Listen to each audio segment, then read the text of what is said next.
Ashe family, welcome back to another episode of My Unapologetic Perspective. This is the podcast where we give our point of view on controversial topics from my experience, Black history, and our knowledge as African Americans. Black history presently lives in us, so we can continue to excel into the future. It's one thing to know Black history. It's another thing to take advantage of what the people in Black history did for you. I am your host, Martre Baker Stevens, and to the right of me is Shaquan Battle. Yeah. And to the right of him is Jerome Battle. What's happening? Appreciate all the love and support we've been getting. The numbers have continuously been going up on Instagram, on YouTube, which is one of the algorithms that we hadn't figured out months ago. But now those two are moving and grooving, and the TikTok has went down a little bit. But wherever we at on any platform, at least we're getting some type of traction, and our information is spreading throughout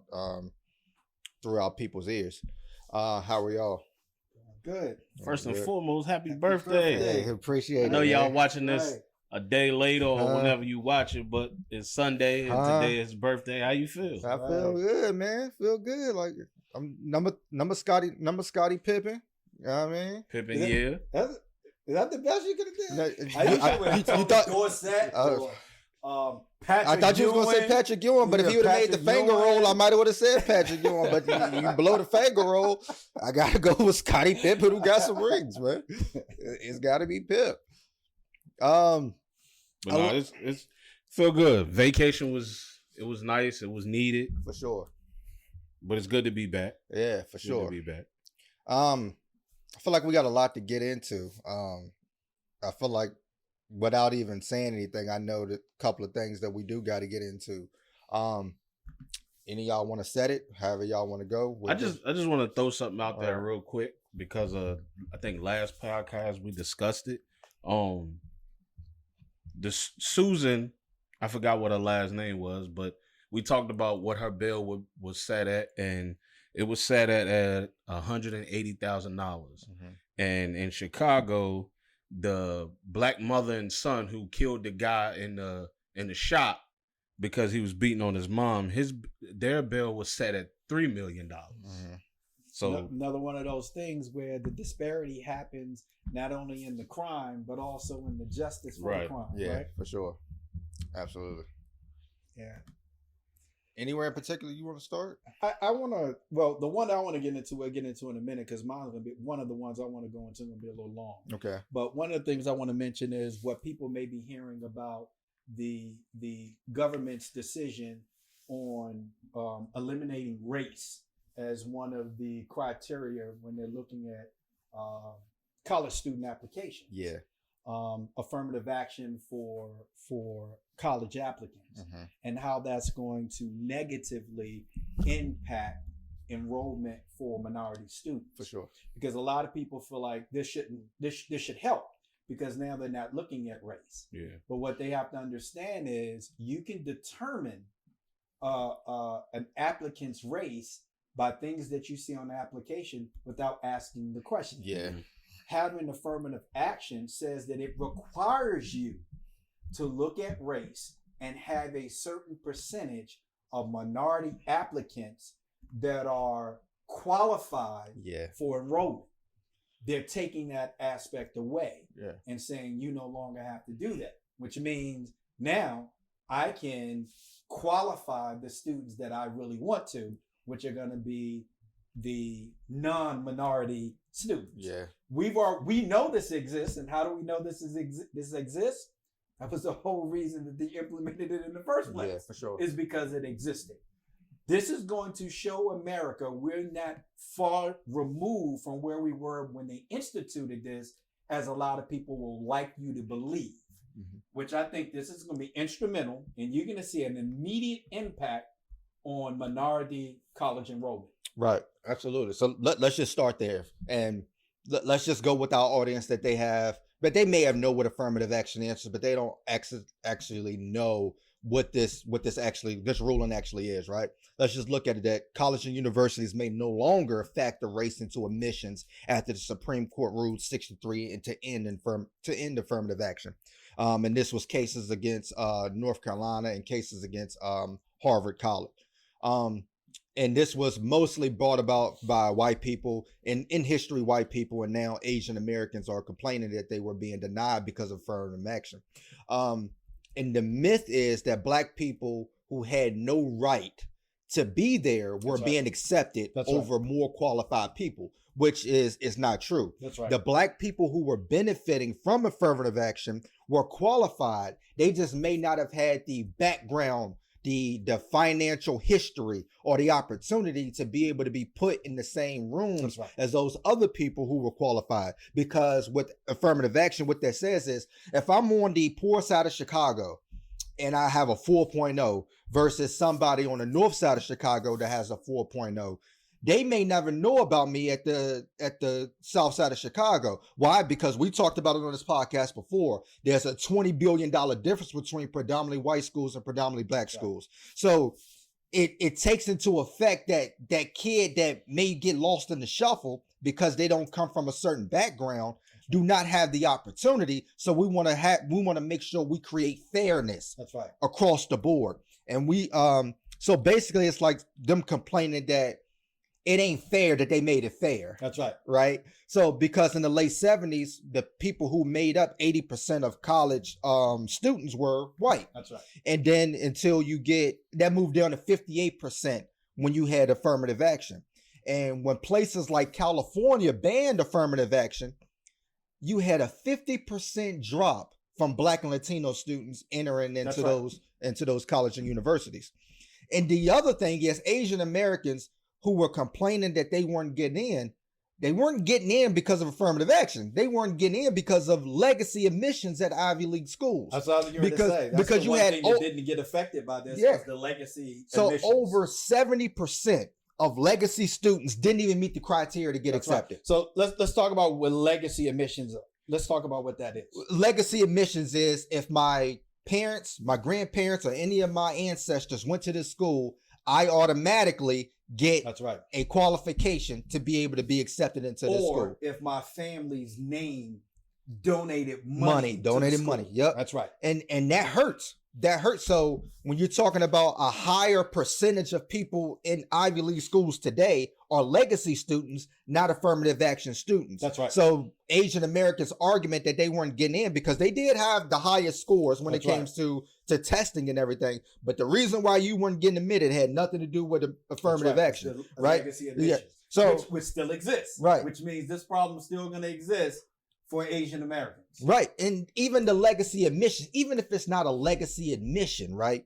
We know, again, talking about those predominantly Black schools, the predominantly white schools, the $1 billion funding in between, it makes it hard for people who were discriminated against before to be able to enter those doors because you have no idea what's even expected. So if you got a fifth generation person going to an Ivy League school, that's way different than a first generation person trying to get into an Ivy League school. Why? Because I don't even know the criteria of how to do it, right? I don't know who I need to go talk to. What you got to play a sport. You got to be into a club. You got to be able to have this amount of community service hours. I need to have all of these things in the place for my resume to look a lot better to enter in these schools. And another problem is another reason why Asian Americans want entering in is because guess who don't have that type of criteria? Athletes. That's right. Athletes don't have to have a 4.0. No. You don't have to score that high on the SAT or SAT to be able to get a scholarship. Why? Why they ain't take that away? Because they make them millions of dollars. And let's talk about that just for a second, because we're talking about the conceptual part of the passing of the law. But let's talk about what it really means. Funding. You can still do that if you want to. You can still base it on race if you want to. Yeah. You don't get the funding. Yeah. You don't get the federal funding. You don't get the state funding that you would normally get if you follow this affirmative action criteria. Mm-hmm. So it's all about the funding. So now you don't get the money, which means there's no enforcement. So you don't have to consider race at all.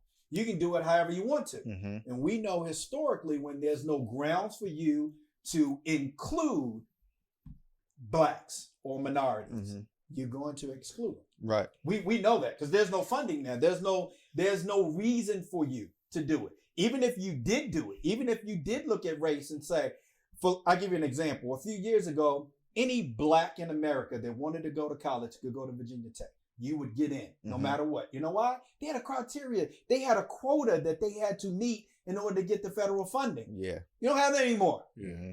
So now we don't want you. If we don't want you, we don't have to take you. There's nothing going to force that school to take you now.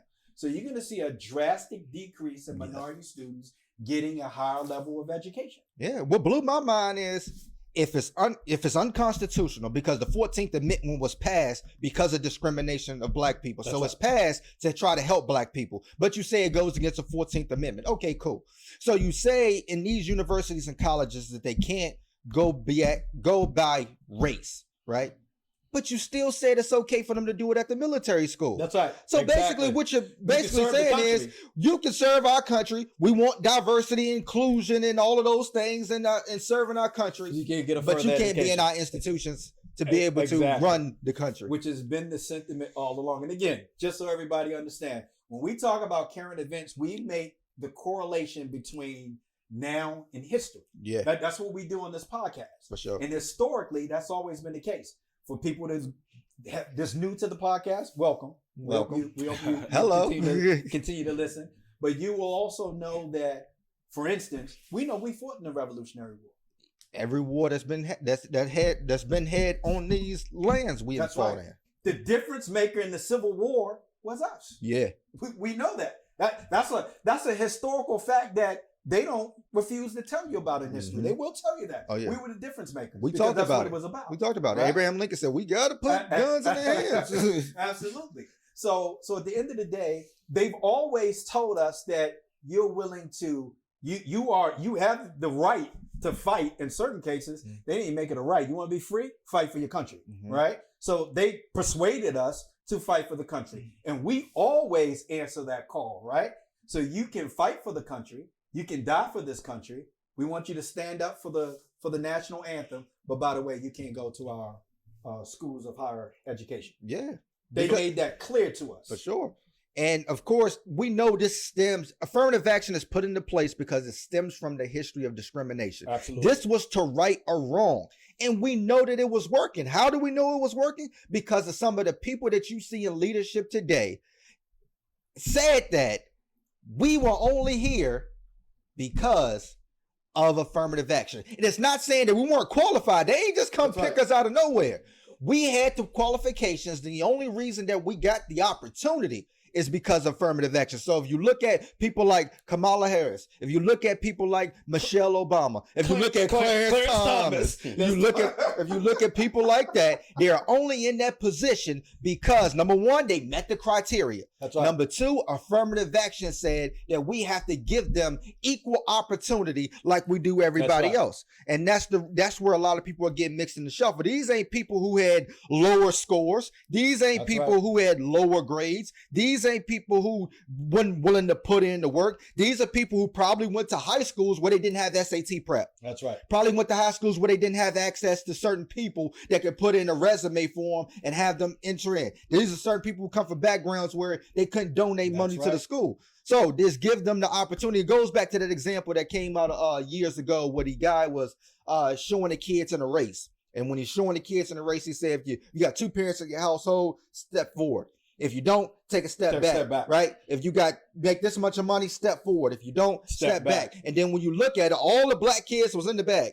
And all the white kids was working. So you seen that head start that happened. So when we talk about, we're not talking about equality. We're talking about equity, right? Exactly. We're talking about equity. This goes back to the history of you openly discriminating against black people to not be able to enter into these places. Because we know in places like Oklahoma University, that's right, right? When even before Brown versus the Board of Education, the Supreme Court ruled that you have to give this individual an opportunity to be able to study at your school. So what they do, they said, okay, we'll do that. We'll open up 8 slots at your middle school because we don't want you in our building. Right. At your middle school, and lady, you got to find 7 more people that want to take this. So, because we can't just send a professor over there just for you. That's right. Or you can be like George McLaren and you say, oh yeah, you come to the school, But you got to sit out in the hallway with your desk because you ain't allowed in this classroom. Go to another. You got to go eat outside because you can't come into this cafeteria. I think that's a great point, because when we think of diversity, we think about equality. When equality is not what we really want. We want equity. So people can understand what the difference is. If you have 3 people, one person is 4 foot tall, one person's 5 foot tall, one person's 6 foot tall, and you send them to a baseball game. You give them all tickets. Yeah. And they go to a baseball game, and they're going to watch it from behind the fence. But the fence is 4 feet tall. Well, let's just say 3 feet tall. Let's say 6 feet tall. Let's say 6, okay. 6 foot, and you give all of them a foot high to stand on. So the person that's 6 foot could already see over it. The person that's 5 foot now can barely see over it because they're standing on a box that's 6 feet tall, the fence 6 feet tall. So they can barely see over it. The 4 foot person standing on the box the same size as everybody else still can't see over the fence. That's equality. Right. You all got the ticket. You all got a place. You all got a 1 foot box. Right. That's not equity, though. Right. Equity would be giving them all a box that's tall enough so they can all see over the fence comfortably and be able to view the game. So that's true diversity. And that's what we're looking for, is true diversity. True. We're not getting that. They're inviting us to the dance, saying you can come to the dance. Well, one, we're not going to play the music that you like, and nobody's going to ask you to dance. Yeah. Right? So we're there, but that's all we are. We're there. We can play the music, we can cook, we can serve the food, we can clean up afterwards, we can do all those things, but at no point are we ever asked to dance. The affirmative action was giving us an opportunity and an invite to be able to dance. Now they're taking that from us. And I think that's a moral problem that's going to happen with this is, like I said earlier, you've seen in California where there was a 50% drop in Black and Latino students at colleges and universities. You think about the numbers that are going to drop around the world from this decision. And I'm just thinking about the mental capacity of Black students who no longer have other Black students around. You know what I'm saying? Because when we talked about Black fraternities and sororities, that the reason why they were started on PWIs is because we need some type of accountability with each other to help each other go through white supremacy at the school. We talk about the beginning of HBCUs. That's right. And it just hurts me because I know mentally they're going to struggle. That's right. Being at those PWIs and not having other Black students that be able to relate to you. But even if you go beyond that, one of the things we've always talked about in crisis situation, what's the one thing you always have to have? Hope. Yeah. You have to have hope. So for the kids that has aspirations to go to college, that has aspirations to get out of the hood, who has aspirations to get out of poverty and understand that education is important, could be the determining factor to be able to do that. Yeah. Hopes are going to dwindle just a little bit because they're not going to have the financial backing. They're not going to get that consideration that they were once getting to be able to go to college. That hope is starting to be decimated by what they're doing and how it negatively affects the Black student. So you have Black students right now going, damn, now I got to come up with a new plan A because this plan A is not going to work now. Yeah. So all my juniors and my incoming seniors are going to have to think about, what do I do now? Yeah. What do I do now? Yeah. Where's my hope? Where's my opportunity? Right? And again, and one of the things I'm going to talk about later on is that how does this impact your ability to create change? Because if education is one of the things that can be an equalizer and they take that from you, what's the next step? How can I create change if I don't have the education to put me in position to run for city council or to run for senator or run for congressman or run for mayor or run for governor if I don't have the education behind it? How does that negatively impact those opportunities? How can I be a judge to impact change in my communities if I can't get the education behind me to support that opportunity? Yeah, because I believe all of those ones that voted were part of Ivy League schools. Absolutely. Right. So even with that, right? So I know there are a lot of conscious brothers, and I believe this too. Yes, this may push the numbers to HBCUs even higher. I agree. But here's the problem. When you go back and look at history on why certain people wanted to go to Harvard and Yale or North Carolina is because a lot of HBCUs didn't offer like master degree programs. That's right. When you talk about resources and funding, a lot of HBCUs are doing bad as far as resourcing and funding. So when you talk about master's degrees and doctorate degrees, a lot of HBCUs may not offer what you need them to offer for you to be able to get the education that you need to be able to get into the job market that you want. Because one of the things we talk about these institutions, it's not that we hold Harvard over Howard. It's not that we do. No. It's society the fact that they do. That's right. It's the fact that when you go to a job and you put in your job application, they look at your resume and they see Harvard versus Howard, they're going to go with Harvard. It's just that's just the way society is. Absolutely. So in order to play the game, you got to know the rules. So even by those standards, that a lot of people, even if you go to an HBCU, because they're like people like Michelle Obama who went to HBCUs and stuff like that, all of the Black history people that we talked about that went to HBCUs, they did their masters or somewhere else at our Ivy League school. Because you got to understand that even with the HBCU education, that in order for me to advance my education, I have to go somewhere else. That's right. To be able to get into the field I need to get into. Because the objective is not just to get the education. The objective is what comes after it. So do I want to get the job that makes more money? Do I want the prestige? Do I want the power? The relationships. The relationships. Yeah. So in order to do that, I mean, you got to understand the concept. So if you own a company that caters to predominantly white society, I can't have the president or the CEO of that company coming from Howard University. Yeah. How can I do that? I can't. So obviously having a candidate from Harvard is going to be better suited for the possibility of all the money that I'm going to make. Is based on how they perceive the CEO of this company. Yeah. Right? We know that. We know that's true. Mm-hmm. Despite that. Now, if I am a company who is going to invest in the Black community and a larger percentage of my customers or client base are going to be African American, then do I want Howard or do I want Harvard? I want Howard now, right? So a lot of what the company's focus is, who is their target audience, is going to determine where I pick my president or my CEO. Yeah. And now you're going to have, in most cases, you're only going to have Blacks coming from the Black sector because affirmative action is not going to put them in a position to be able to go to a Harvard or a Yale going forward. What's funny is, and not to get off topic, but what you just said is the same thing that's happening with Diddy right now, why he's suing the vodka company that he works for. Is they had that man out advertising this on boats to all of hip hop, Ciroc, DeLeon, all the hip hop, and now they said they don't want to market to Black people no more. That's right. And Diddy suing them over it, but they dropped Diddy. But again, that's us thinking Diddy owns something that he never owned. Yeah, a lot of people don't remember this part in American Gangster when Denzel was talking about Bumpy Johnson, saying that he thinks he owns his own product and he works for himself, but he don't. That's kind of like the difference between being rich and being wealthy, you know. And obviously, a lot of these people that we deem rich are really not rich; they're just wealthy. We look at LeBron James, and some people think just because he makes a lot of money that he's wealthy. Think about the people that he worked for. Yeah. Those are the people that are wealthy, the people that are paying the people that are rich.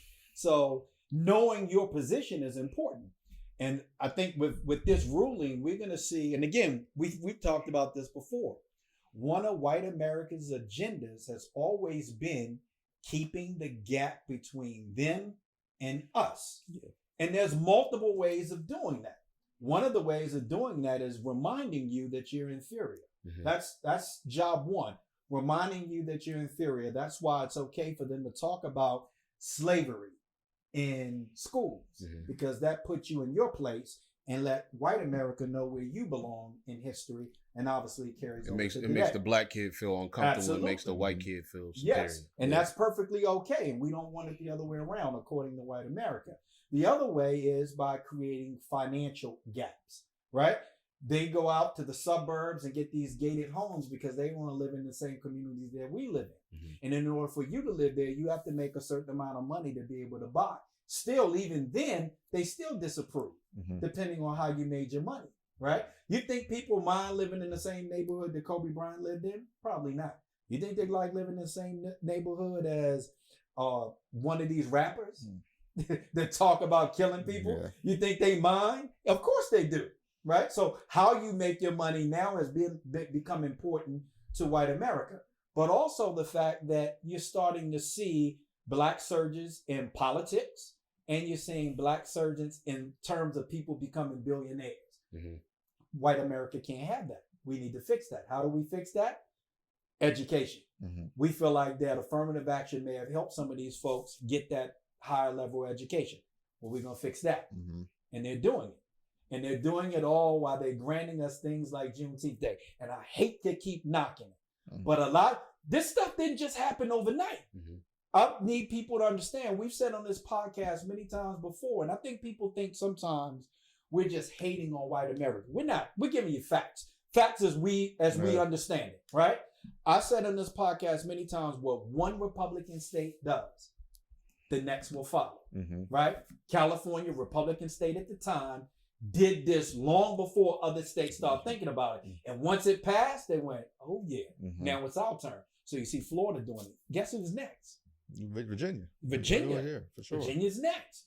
These type of things will continue to happen, which is why I say that two things that I think that we need to do a better job at. We need more of us in politics, and two, we need everybody that's able to vote, that's registered to vote. And if you're able to vote or eligible to vote, but you're not registered, get registered so you can go vote. And that's the key thing, because this is step one. The next step is to put it to the workplace. And we know nobody has benefited more from affirmative action than white women. But you always see them saying that Black people are in jobs or in school because of affirmative action. But you never see those husbands tell their wives, you make just as much amount of money as I do just because of affirmative action. It's okay when it benefits them, but it's not okay when it benefits other people. Absolutely. And in the workplace is probably where they're going to aim at next. But it's something I want to get into real quick. Actually, it's not going to be real quick. Quick ISO for a second, because the Oklahoma judge has thrown out a lawsuit for the last 3 survivors seeking reparations for the 1921 Tulsa race massacre. The city and insurance companies never compensated the victims of the massacre that ultimately resulted in a huge racial gap in wealth in Oklahoma. America has given $70 billion to Ukraine in the fight with Russia, but $0 for Black Americans murdered, brutalized, their homes destroyed, and their business destroyed by white Americans. Ryan Walters, an Oklahoma Republican, said that they should not teach that this was about skin color in schools. And he said that you should judge people by their character rather than their skin or their rather than the color of their skin. They're like quoting Dr. King when it benefits them, right? That's right. But let's talk about this color blindness, quote unquote, that they like to talk about. If it's not about race, number one, it was a segregated area to begin with. That's right. Which is about race. Number two, no white person killed another white person that day. That's right. It's about race. Number three, there was an area in Greenwood called Detroit Avenue. And on Detroit Avenue, one side of the street was Black, the other side of the street was white. And the white residents was looking to see, are they going to come burn our homes too? Because we're right here. Think they did? No. They went right across the street to the Black doctor. He came out with his hands up. They shot him twice in the chest and burned his home. It's about race. So Dr. King was right. Let's not judge by the color of your skin. Let's judge by your character, and your character is racism. That's right. It's some racist people. So let's judge by that. So it is believed to be the single worst incident of racial violence in American history. This happened right here in America.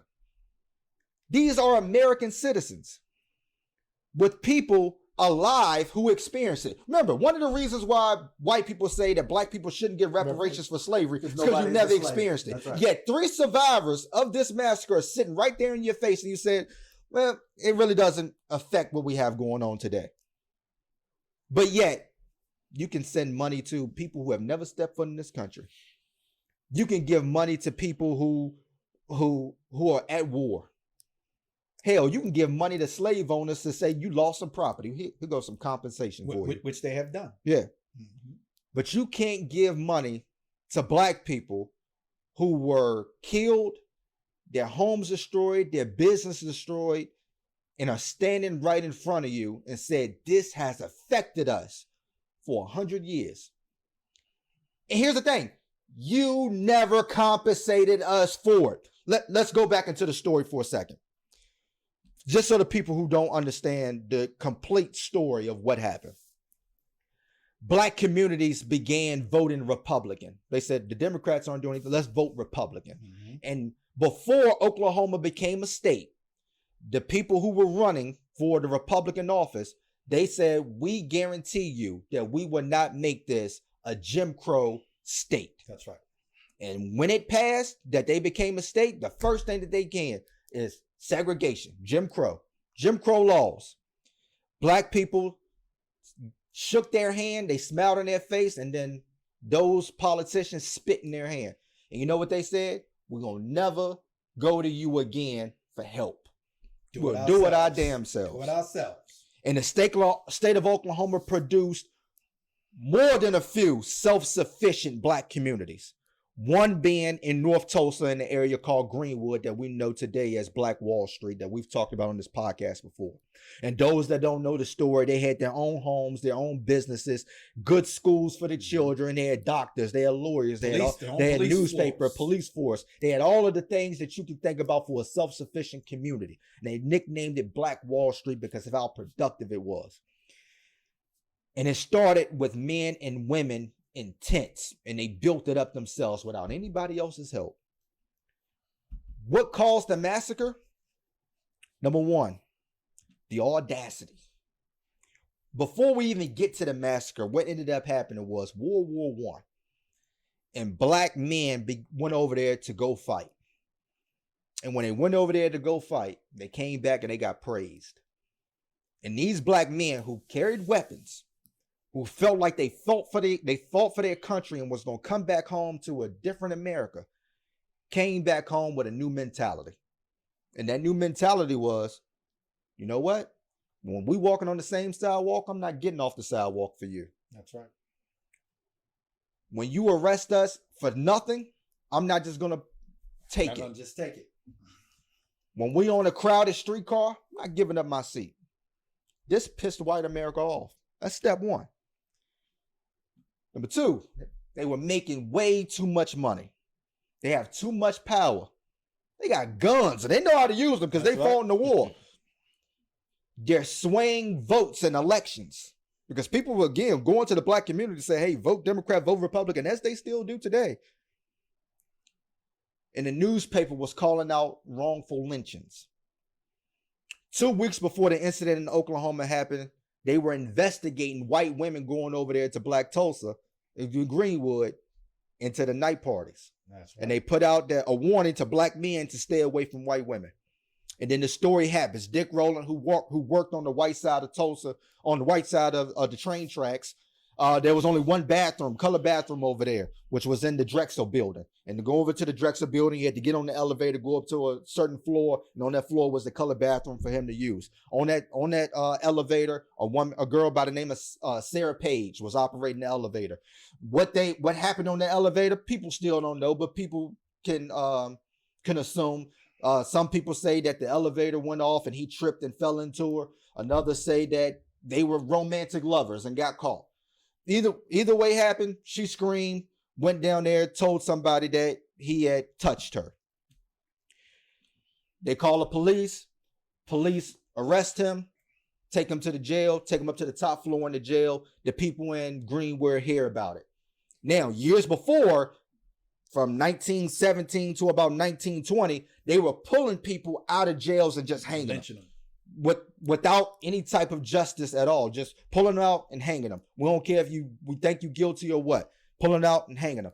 The newspaper exaggerated and said that he was trying to rape her, tearing her clothes off, all kind of stuff, right? So the white mob show up to the jail and demanded that they release Dick Rowland to them so they can go and lynch him. The black people in Greenwood heard about it and said, they put their uniforms on, they grabbed their guns and said, we're going over here to protect Dick Rowland. Ain't gonna happen. They went over there to protect Dick Rowland, told the sheriff, send him to us, and then we'll go from there. The white people over there didn't like that. We see black men with guns. And they're demanding something over here on our side. So one of the white people said, you don't know what to do with that gun, tried to grab the gun from one of the black men, the shot go off. Next thing you know, all type of shots is going off. Black people retreat back to the black side of Tulsa. White people raid stores and grab guns, weapons, whatever they can find. First form of looting. First form of looting. That they want to say that we do, right? As they go over, black men set up right across the train tracks to try to protect their neighborhood because they know they were coming there. We're picking off people one by one. So white people waited until morning on the other side of the railroad tracks. So it went from 100 people outside of the court, outside of the jail, to now over 1,000 white people coming from everywhere. Everywhere. Need I mind you, nobody give a fuck about Dick Rowland no more. Yep. Nobody care about what Sarah Page said anymore. Mm-hmm. We got an opportunity to go over there and tear this up, and that's what they did. Went over there, shot, killed, looted. They had pianos in the house. Take that. We take your cars, burn your house, kill you, whatever the case may be. Police officers helped give them weapons and helped in burning the homes. The National Guard comes in and help them. And we know this because they were dropping burning objects from planes. From planes. And they burn it up. Houses, homes destroyed. They've reported that like 30 people died. Come to find out, it's over 300 people that were killed, mostly black people, right? And they just buried them in an unmarked grave. Now, here's a different part of the story that a lot of people don't know about, the aftermath of it. They threw them in the concentration camps. Kind of what they did to the Japanese, what they did to other people that they gave reparations to. Well, okay, here we go.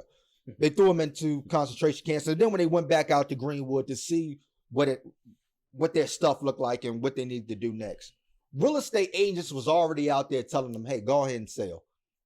Ain't no fixing this. How about you go ahead? They already had tents out there scouting the area. That's right. Go ahead and sell to us.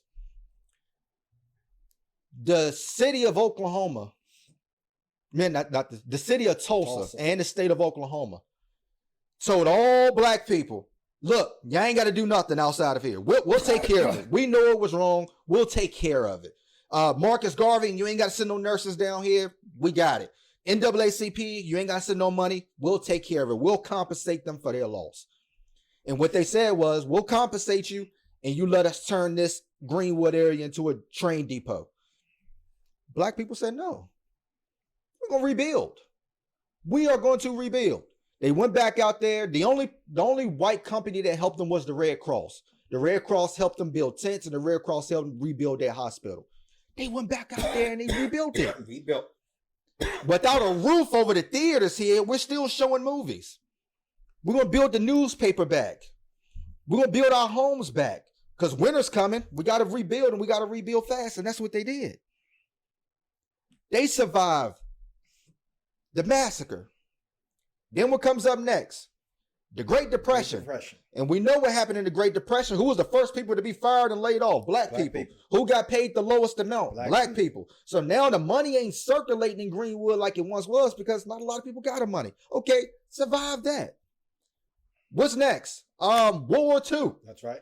We know we got a lot of jobs now for World War II. Come get your job. They hire black people as janitors. And maybe you might be able to work your way up and make a little bit of money. That's right. Survive that.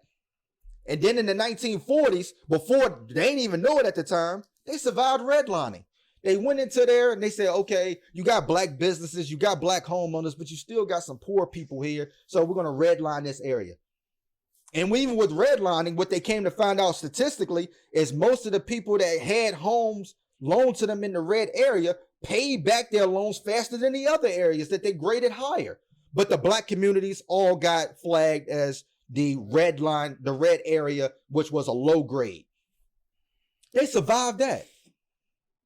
And then the last thing that they did, as we talked about on the last podcast, which they did was the urban renewal. That's right. Or as we call it, the Negro removal. That's right.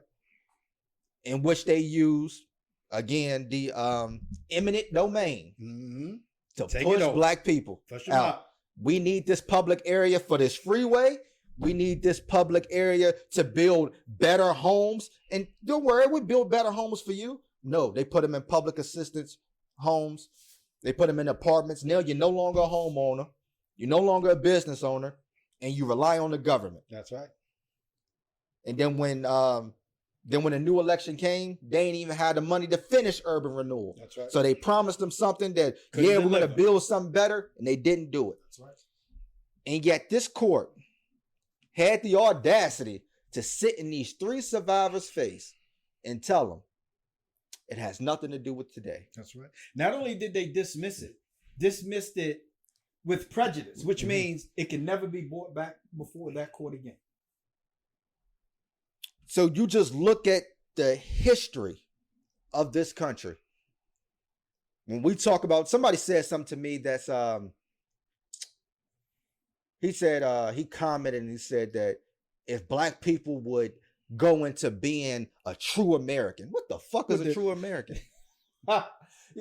You know, I was going to get into something else, but this led me to think something else that goes into direct correlation with what you just said. A lot of people don't remember Martin Luther King's very last speech. Most people remember the I Have a Dream speech. They don't remember his last speech. But in his last speech, he talked about, and we talked about in this podcast many times before, that what we were asking for in civil rights movement didn't cost America a thing. Because like I said before, what we were asking for, we already had the right to do. It's just they wouldn't allow us to be able to practice, right? So we were asking for something we already had the right to do. Didn't cost America anything. But what we were going to be asking for in the future was going to cost America. We're just not talking about reparations. But again, this is why we got affirmative action for education and jobs and things like that. But one of the things that he brought up in specific that a lot of people aren't aware of is when we talk about agriculture. In the 60s, the government gave white farmers tons of money to farm. Notice I said white farmers. Because affirmative action, they didn't have to consider race before they give out the funds. They weren't forced to do that. So black farmers got zilch. White farmers were giving, not loans, but giving grants, federal grants to farm. And they were, not only were they giving grants to farm, and I'm gonna give Bake this link to post this video about of Martin Luther King's last speech where he talked about it, so you guys can hear the entire video. But not only did they give them funds, they gave them the education. Not only did they give them the education, they had scientists and entrepreneurs and technical development companies. They gave them complete access to information that helped them farm better so that they can get the best equipment, the best devices that they need, the best strategies to be able to grow at the rate to create businesses. They did all that for white America, but did not do that for black America. So when Martin Luther King was talking about in his last speech, where he was talking about what we were going to be asking for next was going to cost America, that's what he was talking about. Not just reparations, but in terms of giving us true equality and equity in terms of building generational wealth. These are the type of things that we've been deprived of in this country for so many years that Martin Luther King wanted to make a change. And I'll give him the link. But something I wanted to talk about that in direct correlation to what we've been talking about is the aftermath, being able to persevere through something. And I'm going to bring up something we talked about in this podcast before, the Central Park Five. And the reason I want to bring this up because when we talk about discrimination, racism, injustice, I think what's on most people's mind is the criminal part, the criminal justice system, because that's what impacts us the most. I think obviously when you have missing people in your family, especially Black males, a lot of times it's either to street crimes and violence or the justice system. Right. And with the Central Park Five, I think is a great example of how this impacts communities, but it's also a direct result from white supremacy in America. April 19th, 1989, 20-year-old white female jogger was brutally attacked and raped in New York City's Central Park. She was found unconscious with a skull fractured and 75% of her blood drained from her body. So near death, basically. When she recovered, she had no memory of the assault whatsoever.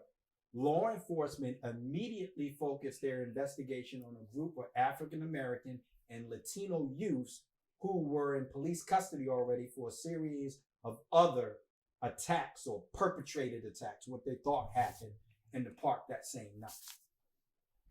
For this the Central Park Five, Donald Trump once said that they should be executed, right? Mm-hmm. After prolonged periods of police interrogation, the 5 teenagers, we're gonna go through them.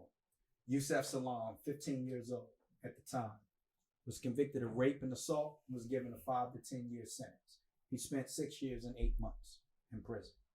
Kevin Richardson, 14 years old at the time. During the trial, forensics testified that a hair found on the victim was similar to Richardson's hair to a reasonable degree of scientific certainty, which sounds like it's really impactful, right? Just the terminology sounds impactful. Richardson's sentencing was 5 to 10 years and spent 5.5 years behind bars. Antron McCray, 15 years old at the time, whose father helped convince him to confess because he believed the police was going to then let him go, because that's what he was told. Instead, he was tried as a juvenile and convicted of rape and assault, sentenced to 5 to 10 years, spent 6 years behind bars. Raymond Santana Jr., 14 years old at the time. Like Richardson, the juvenile at the time, was sentenced to 5 to 10 years, spent 5 years in prison. Corey Wise, 16 years old at the time, whose story is perhaps the most tragic, right? Yeah. He was only there because his friend Yusef Salaam was being questioned, and he didn't want him to be there by himself. So, and he wasn't even considered a suspect at the time. He was only there to support his friend Yusef. Corey was then, who suffered from being problems, from hearing problems and having some kind of learning difficulties, made it easier for the police to pressure him and coerce him into admitting and confessing that he was a part of it too. So after hours of being interrogated without food and promised to be let go, and I think one of them was even promised a hamburger and french fries if he just told them what happened, eventually confessed to being involved in the attacks. Even though the confessions differed as they gave information about what happened and who was there, even though those differed, they confessed and they went to trial and obviously was found guilty. The irony of it is that Corey, being one of the oldest and going to an adult prison, had an impromptu meeting with who turned out to be the one that was responsible for it. And who felt guilty, who was already in prison. He was a serial rapist and murderer, Mateus Reyes. Eventually, in 2002, went to the police and said, hey, I committed the crime and I committed it by myself. Nobody else was involved. It was totally me. And the 5 individuals that was wrongly convicted, their convictions were overturned. They were exonerated for the crime. And because of this, there's a few things that happen. So again, we always talk about the things that happen historically and how it plays into change or how it relates to history. First, for those that like Law and Order, Special Victims Unit, like I do, this whole process is where that deemed from. This was one of the first instances where the district attorney's office, the prosecutor, led the active investigations. She was highly involved. Her name was Linda Fairstein was her name. And she was an overzealous prosecutor who obviously targeted minorities. And all 5 now are advocates in some form or fashion, criminal justice reform and innocent projects. Kevin Richardson, 48 years old now. He was 14 at the time of the crime, lives in New Jersey with his wife and 2 daughters. Antron McCray, 49 years old now, 15 at the time, lives in Georgia with his wife and 6 kids.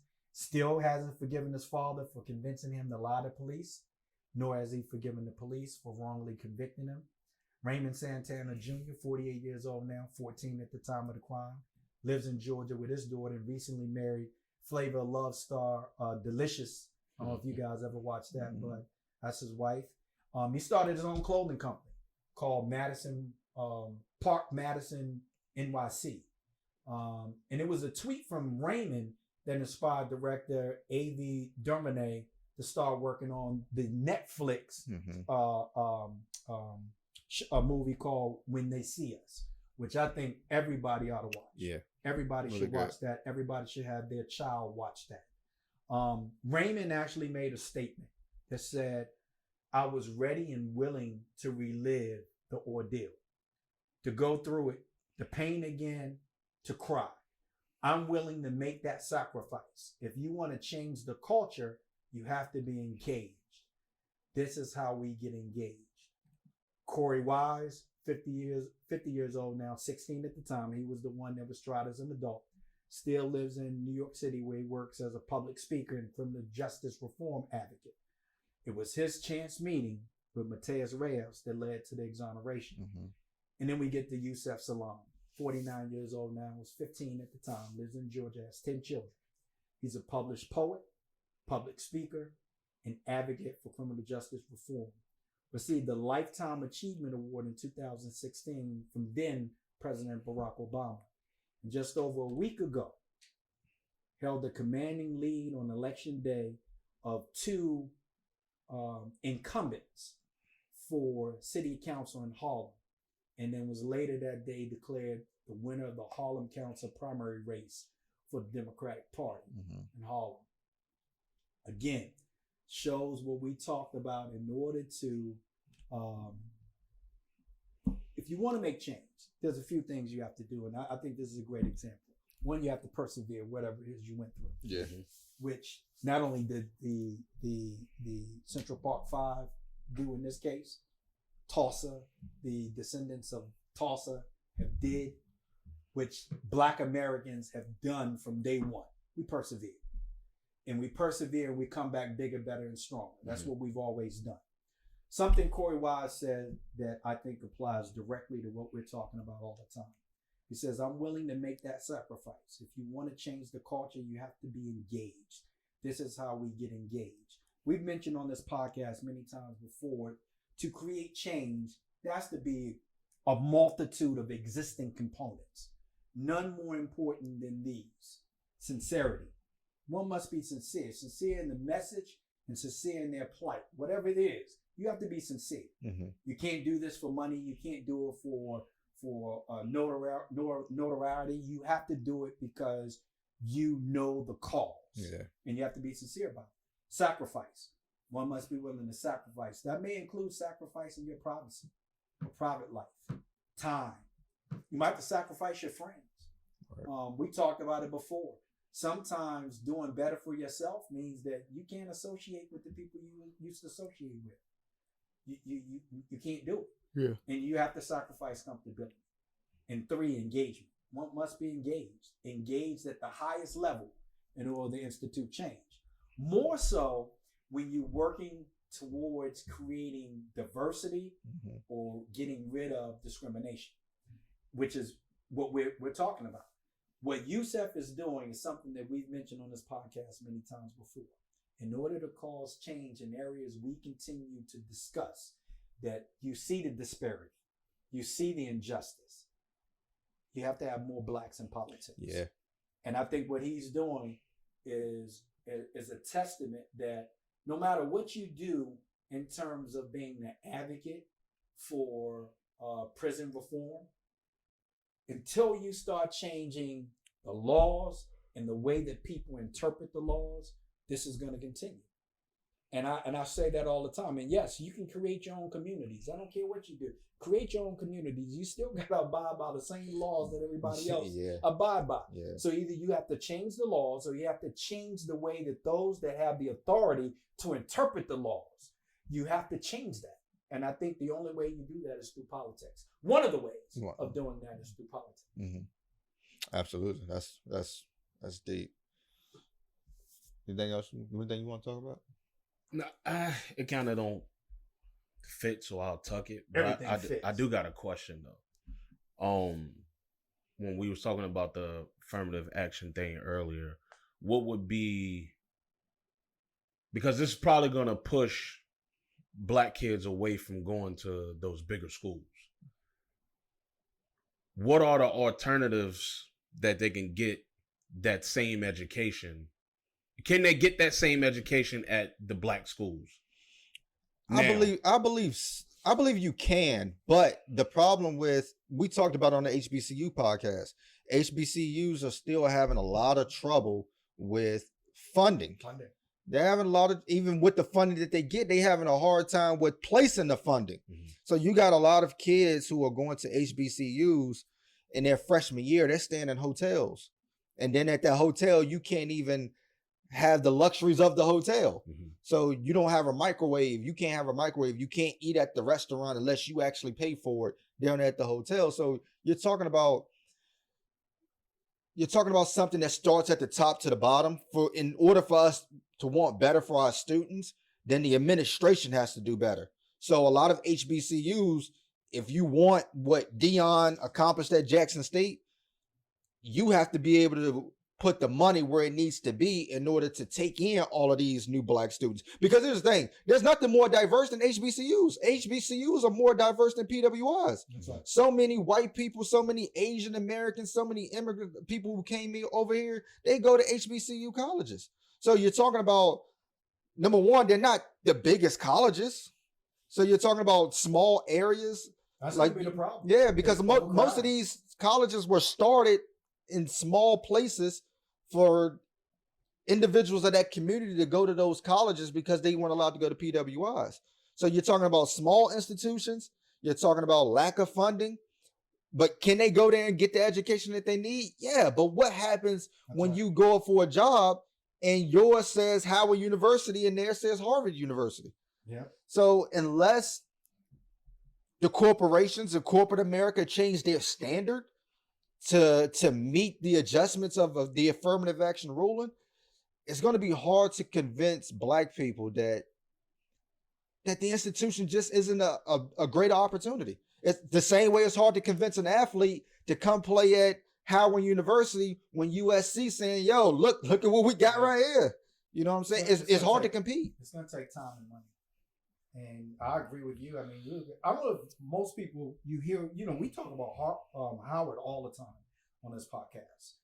Going all the way back in history of the people who went to Howard University. And you think of Howard University, you think it's this big, large school. But if you go to DC and see Howard, see the campus, it's not a large area. Yeah. I mean, in comparison to places like UVA and Virginia Tech, it's more like Lynchburg College. Yeah. It's not huge. So in terms of being able, and this is one of the HBCUs that Baker just gave a great narrative about, that has issues in housing those students. These are some of the students that's been protesting for several years now about inadequate housing at Howard University. Things not getting fixed, the water's not working, all of those things. That's not going to get better. It's not going to get better. It's not going to get better without the proper funding. And one of the things that happened even when Barack Obama was president, and I hate going back to Barack Obama as being one of the predecessors who has to own this event, but the housing for HBCUs was cut during his administration. Mm-hmm. And this was some of the things that happened that a lot of people don't know about, that when you voted for a specific thing, you were voting for this too and didn't realize it. But the funding for HBCUs has been cut consistently over the last 20 years. Yeah. To the point where it's impacting to where they were actually asking some of the HBCUs to consolidate and become one school. Yeah, because the key point is most HBCUs are located in the South. And you're talking about state funding. That's right. You're talking about these same states who discriminate against Black people to fund HBCUs. That's right. So, and a lot of these HBCUs are, let's just call it what it is. They're ran by white people still. Yeah. They're not necessarily ran by Black people just because it's HBCU. Most of these institutions were started by white people to say, hey, look, here's a spot for you. So you don't have to go to a PWI. So you don't go to North Carolina. That's right. One of the first racist universities in North Carolina that still had a Confederate statue there up until a few years ago. Absolutely. That's in that lawsuit. One last thing that I have. Like I said, we've been gone for a couple of weeks, so this episode can go a little bit longer. Recently watched a documentary, dope documentary. And you probably lived this story and know this story better. Muhammad Abdul-Rauf, also formerly known as Chris Jackson.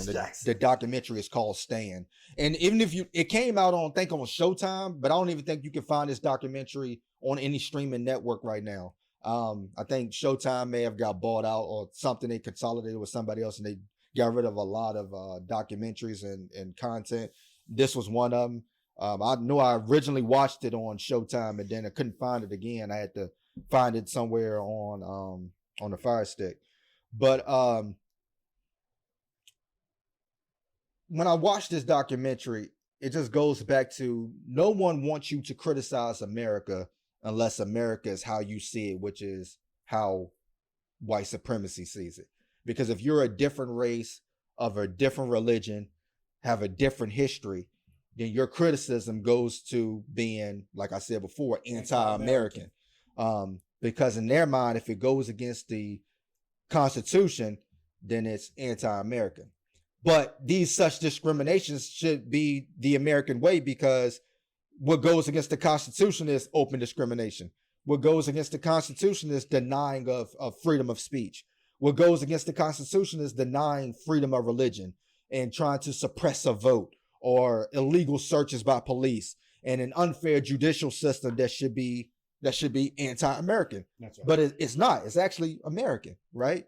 But Mahmoud Abdul-Rauf, formerly known as Chris Jackson, was one of the top recruits when he came out of high school and for basketball. And he ended up going to LSU and being one of the most dominant players at LSU, even while playing with one of the most dominant players in NBA history in Shaquille O'Neal. And Shaquille O'Neal even said, no, I want the most dominant. That little dude, Chris Jackson, now Muhammad Abdul-Rauf was. And he ended up getting drafted to the Denver Nuggets. And then after his rookie year, and he also had Tourette's syndrome. That's right. So he took a lot of, they was trying to make him take medicine for the Tourette's, but when taking the medicine, he ended up gaining weight whenever he took the medicine. So his rookie year, he was kind of out of shape because of the medicine. And then he wanted more help on how to go through this NBA season, how to go through his life. And he was having a real problem with his faith. And he ended up converting to Islam. Mm-hmm. And after he ended up converting to Islam, a lot of fans had a problem with it, because he began to practice, not just being a Muslim, he started practicing the traditions of being a Muslim. And people started treating him differently. And it had nothing to do with his basketball skills. This is a dude who was still dropping 30 points on your favorite NBA player, but people still had a problem with him because of his religion, because he would still do his prayers in the midst of the NBA routines. He would still do his fasting in the middle of the NBA season, and people had a problem with it. But if he was to get baptized in Jesus' name, I don't think nobody would have said a word. No. You know what I mean? Mm-hmm. But after educating himself on the history of America, just reading books and the ideals of America, he starts seeing the American flag as a symbol of oppression, and the song being racist in itself, and having the constitutional right that he had, he decided that he wasn't going to stand for the flag. And he wasn't bothering anybody. Everybody else was standing on the flag. He would be over there, taping himself up or just getting warmed up. And 6 months had passed of him not standing for the flag before anybody covered it. And the news people decided to cover it, and it blew up. I mean, you're talking about CNN at NBA games, MSN, ABC, everybody at NBA games, because now his stance is not about basketball, it's political. That's right. Now, here's the key thing that I want to get to. They suspended him for not standing for the flag. His constitutional right to not stand for the flag, they suspended him. They trashed him in the media. They benched him. They traded him to another team so they can bench him. They burned down his house. And in the end, I don't want to use the word blackballed, they whiteballed him out the league. Yep. This is one of the, some people consider him one of the best players. They called him Steph Curry before Steph Curry. That's right. You know what I mean? The guy would shoot from 30 feet. Pull up jumper, sweet, smooth, score 30 points on your favorite player. Crazy handy. Yeah. He lost his career. He lost his money based off what the athletes are doing now. And the problem that I had with this when watching this is some of the NBA elite players that we look up to, they ain't have his back. Yeah. A lot of NBA owners and NBA coaches, the black coaches, because there was very few back then, they ain't have his back. One being Bickerstaff, who was the GM man, the coach of the Denver Nuggets. And he tried his best to get my dude out of Denver. And they whiteballed him, and he was benched, and he basically couldn't play. So he decided to start standing for the flag right after that. He said that in Islam, if there's a better way of doing things, it's my job to find that better way. And when he started standing for the flag, he just started giving up a prayer during the national anthem. And they booed him for that. And he became one of the biggest villains in America. Now I just want to ask you about, because you lived through that. I know he probably was one of the players that you probably really liked. Just get me living through it, because we lived through the Kaepernick era. He's one of the players that I like. I didn't like the fact that he torched my Georgetown horses, and he did. He torched us single-handedly. But yeah, I absolutely loved him. Watched this story because that's when I actually started questioning openly Baptist religion. Yeah, is during his time, and one of the two of the NBA's Hall of Famers, probably two of the best centers that ever played the game, I lost a lot of respect for because they didn't come to his aid. Kareem Abdul-Jabbar and Akeem Olajuwon. Yeah, Akeem Olajuwon went into the Islam thing and said that he should respect the country. Yes, is what he said. And I didn't like the fact that instead of supporting him, they chose to support. Because in my opinion, they weren't supporting NBA. They were supporting America. And I didn't like that. Mm-hmm. I really felt like, because I think nobody understands more than Akeem Olajuwon what it takes to be different in America. Yeah. Because not only are you of a different religion, you are a different heritage. So for me, I had a really profound distaste for him and Kareem Abdul-Jabbar during that time.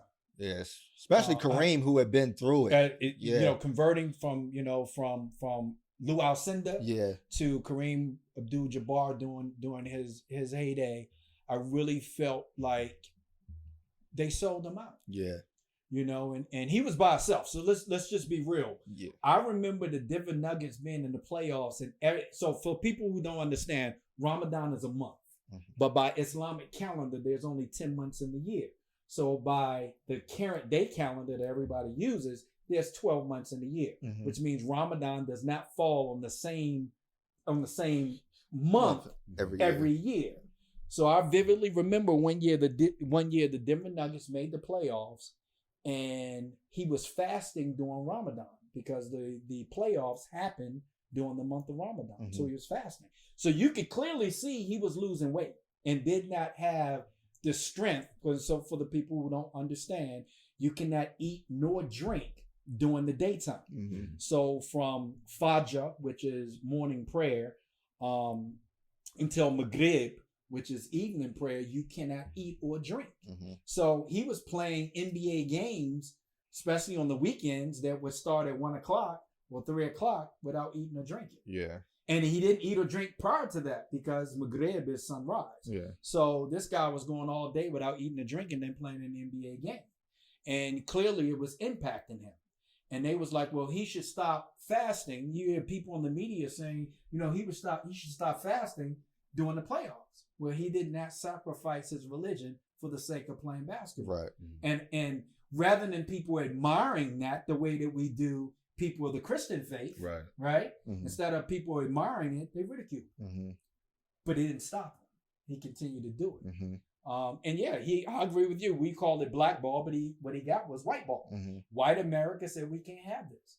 And there was a few black Americans like Kareem Abdul-Jabbar, Keem Olajuwon, Dennis Rodman, that sided with white America. And it negatively impacted and not just his basketball game, but I think it's all mental health. Yeah. And, he talked about that, how because he lost all his money. And the only reason he was able to get money back is because after the Colin Kaepernick stuff situation, people went back and said, wait a minute, he did that. He was the first to do it. Yeah, he did that. And he talked about how going through airports and stuff like that, how people say, yeah, I booed you that night in Chicago. I booed you. He said, I apologize because I didn't understand your stance. The only people I heard that actually came to his defense in the NBA when they interviewed him, one of them was Steve Kerr. Steve Kerr said, I don't agree with what he said, but he said he should have the right to say what he wanted to say. And Steve Kerr said, I wish that I would have said something to him. But he said back then in the NBA, if you weren't on the same team, you weren't friends. Jalen Rose said, we were on the same team. I didn't protect him. Nobody else protected him. And he was basically the show is called Stand. He was basically standing by himself. And everybody tried to do whatever they could to say, hey, look, just sacrifice it for the money. Just sacrifice it for the NBA. And he would not do it. And then you see players today that are glorified for the things that they do in social justice. And that started with my man. And what was the guy's name for the Bulls that refused to stand? Because there was a clip where they were playing the Bulls, and I believe he was standing on the side, and he was watching him give his prayer during the national anthem. I want to see if that maybe influenced him to maybe do the same thing. But I forgot what his name was. He won a 3-point shootout one year, and he wasn't on the Bulls team no more after that. Greg Hodges? Is that what you're talking about? Greg Hodges. But yeah, I just found that interesting to look at the dynamics of some of these millionaires, right? Like Charles Barkley and Shaq, because even Shaq said, sometimes you just gotta play the game. No, some people don't think that way. Sometimes you don't want to sacrifice your moral beliefs for. I just think about I was just talking about the Central Park 5 and the 3 components that I said must exist: is sincerity, sacrifice, and engagement. Yeah, and obviously that's what Raul. I think that's what he demonstrated. And he's still hooping too. He's still hooping in the big 3. He's still hooping. That's the crazy part is in the NBA now you see everybody glorify Steph Curry when he score. He hit his chest and he point up in the air to God, and he gets in the media and he talks about his Christian faith, and you hear players talk about his Christian faith, and then on the other hand you look at how Kyrie get bashed for not the same thing that Steph does, but he just has a different belief system. Yeah, different religion. And he also paved the way for that because, like you said, with that NBA game, they didn't structure the games around that. So now they look at players that like a Jaylen Brown and a Kyrie Irving who do Ramadan and say, okay, Boston needs to play at this time so they can have a chance to eat. Absolutely. The whatever team Kyrie on, because Kyrie would be eating on the bench sometimes because he hadn't had a meal all day. And now the game is going on. And now we got him some food. I kind of hated that when he played for the Nets, because in the playoffs, they either made that a thing of why they couldn't beat Boston, because when they would take Kyrie out, the camera will follow him all the way to the bench to see what he was about to eat. They wanted to make that the reason that they weren't going to be Boston. The same thing with UConn's run in the playoffs. And I can't pronounce the 3 players' names. I apologize. But One of them was Bake's favorite player. They you talking about now? Oh, okay. This past tournament. Year. I remember when what's his name? Amin? Elamine. Yeah, Elamine. Khalid Elamine. Yeah, this year their tournament run was so great, but by the time it got to the Final Four, all it was is these three guys are faster. Yeah, that's all it was. That's all it was about. Mm-hmm. Yeah, but I just wanted to cover that because that was huge. I think that's important, but I just want to clarify something because I said this on this podcast many times before. Some of the things that people who are proactive or woke about what happens in America, people deem us to be anti-American. And I've said this before. I'm not anti-American. Mm-hmm. I'm anti-American way of thinking. Yeah. I'm anti-American policy, not anti-American. Yeah. And there is a distinct difference between those things. If I was anti-American, I wouldn't refer to myself as an African American, right? And that's the key, African American. So it's diversity that you talk about here in America. Yes. So, when we talk about, I've never stood for the national anthem. And when you guys were playing sports, people used to always say, you don't stand for the national. I won't. Yeah. And I feel sorry for the person that come and ask me why I don't. Yeah.